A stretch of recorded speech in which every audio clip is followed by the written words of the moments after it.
Hi there. Happy Sunday morning. This one's called The Hotel That Stopped Training.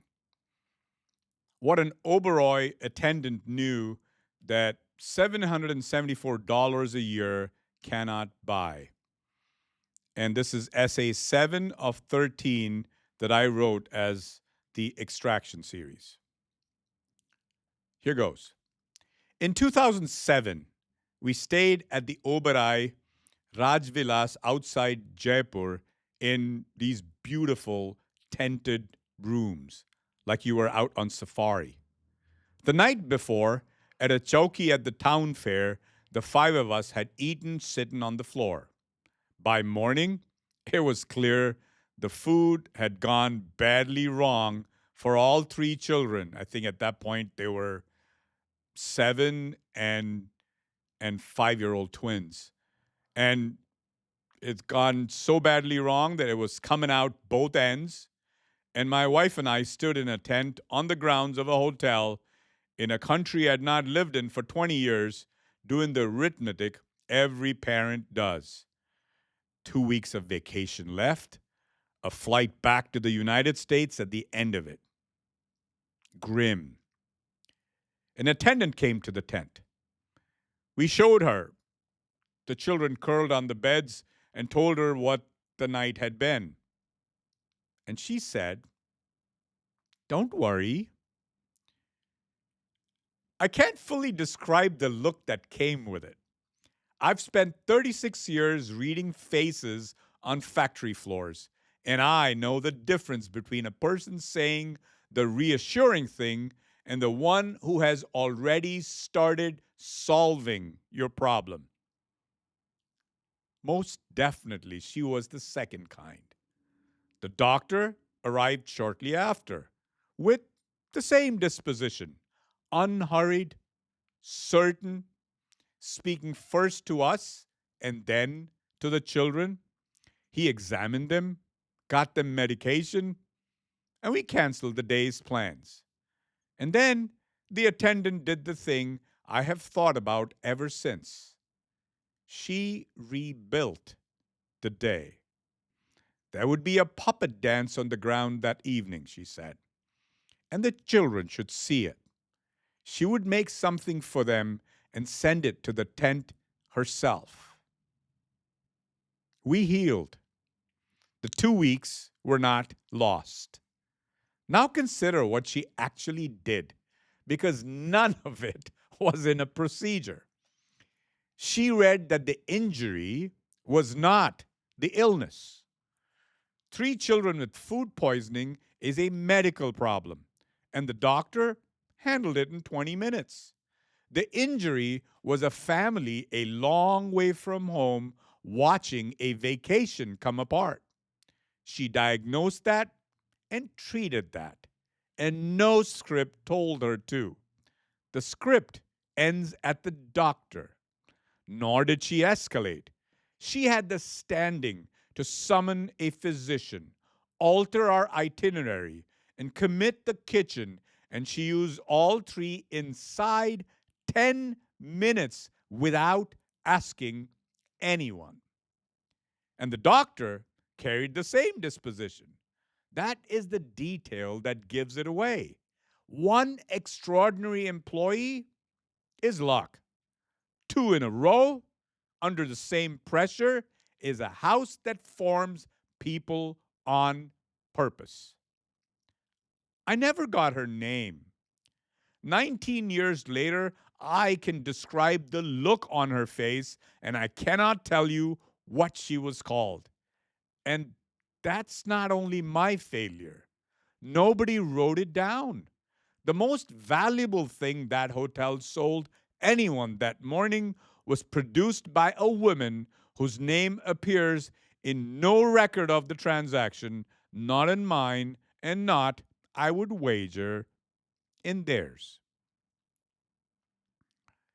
In 2024, U.S. companies spent an average of $774 per learner on training, down from $954 the year before. Training hours dropped from 57 to 47 per employee. At companies with more than 10,000 employees, the figure is lower still, $398 a year to form the human being on whom the entire value proposition depends. These are not recession numbers. The cuts came during record corporate profits, stock buybacks exceeding $900 billion, and the CEO compensation averaging $23 million. Meanwhile, spending on outside products and services, third-party content, consultants, platforms surged 23% to $12.4 billion. Companies weren't developing their own people. They were buying off-the-shelf content deliverable at scale with minimal interaction. Hospitality runs a structural paradox. Its entire value proposition depends on human interaction, and it chronically underinvests in the humans. Training is the first line cut under budget pressure because its absence doesn't appear on a quarterly earnings report. Eliminate the program in Q1, and service quality holds until at least Q3, by which time the cut has already been reported as margin. And that's the argument. The attendant at Rajvilas was not a nicer person than an American front desk clerk. She was a formed person, and forming her cost money that somebody decided to spend. The Oberoi Group runs its own school and has since 1966.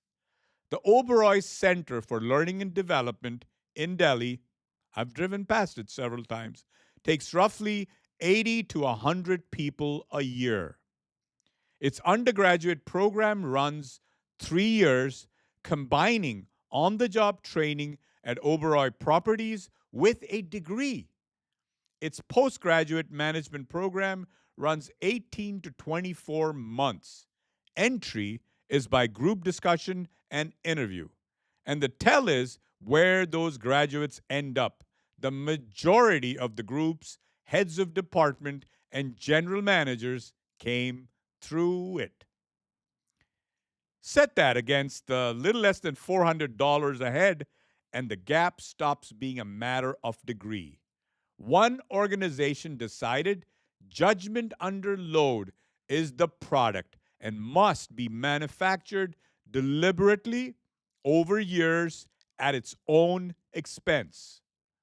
The other decided judgment is a personality trait it can hire for at market rate and bought a compliance video. The extraction dimension is what happens to the difference. Consider the math. A chain with 50,000 employees that cuts training by $200 a head, right there, saves, do the math, $10 million. That flows straight to the operating margin.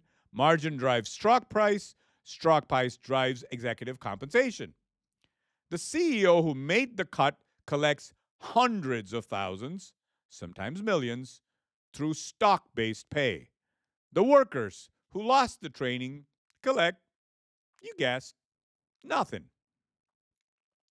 When Gallup reports that only 31% of U.S. employees were engaged in 2024, the lowest in a decade, the training cuts are part of that explanation. Employees who receive no development perceive no investment. Workers who perceive no investment give no discretionary effort. The engagement crisis is a training crisis, is an extraction decision. So here's what extraction through training cuts actually cost. The average cost of replacing an employee is 33.3% of base salary, give or take. In hospitality, where annual turnover frequently exceeds You're going to be shocked. 70%, the math is catastrophic. A hotel with 500 employees earning an average of $35,000, experiencing 70% turnover, spent approximately $8.2 million per year just replacing people. The training that might cut that turnover by 20 points would cost a fraction of it.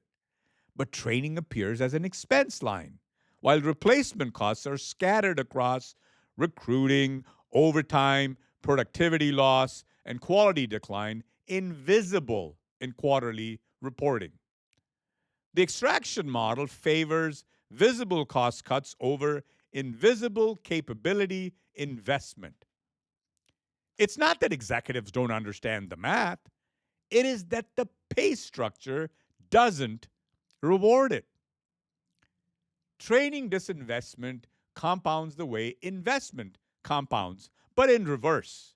5 years of progressive development arrives at judgment. 5 years of the same compliance video arrives at the exit.